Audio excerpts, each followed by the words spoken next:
We want to look at the big questions. Questions like, does God exist? Who is God? The reliability of the Bible. And we're going to be looking at it from the standpoint of evidence, logic, and reason. I think there are answers. And I think it's really important that you sort out these big issues about whether there's purpose in the universe, whether there might be a God, whether you can know that being. What the new atheists are saying is that science suggests that there's no positive evidence for God's existence. Actually, the new atheism is the old atheism repackaged to make bestsellers. But I think it's completely out of touch with the most current developments in science, which I think support the very opposite worldview conclusion.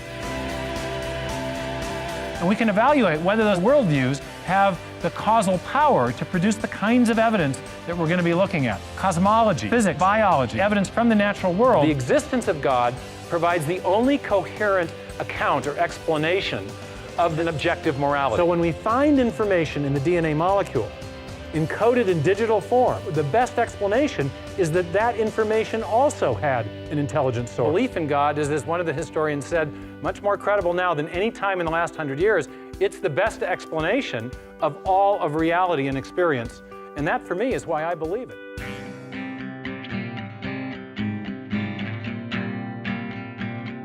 The worldview of scientific naturalism has not only affected our view of nature, it's also affected our view of theology and the Bible. If you reject the testimony of the Bible, if you don't think it really happened, it's not going to be very long before you lose your enthusiasm about your Christian beliefs. The heart cannot exult in what the mind rejects.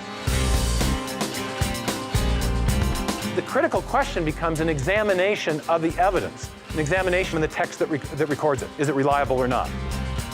We're going to see that a naturalistic assumption, a materialistic assumption about the origin of the Bible gives rise to a view of the Bible that is starkly at odds with the archaeological and documentary evidence.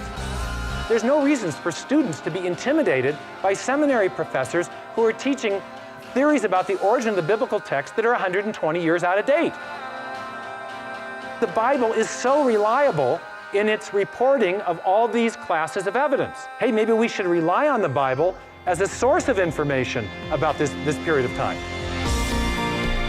What we're seeing is a growing, accumulating body of evidence from archaeological sources, from documentary historical sources. There really isn't any good reason to doubt the historical reliability of the New Testament. We've got a message. We should be on the offense. We've got good news that we need to share. Truth stands up to scrutiny. And the truth that you find in the Bible is something you can build your life on.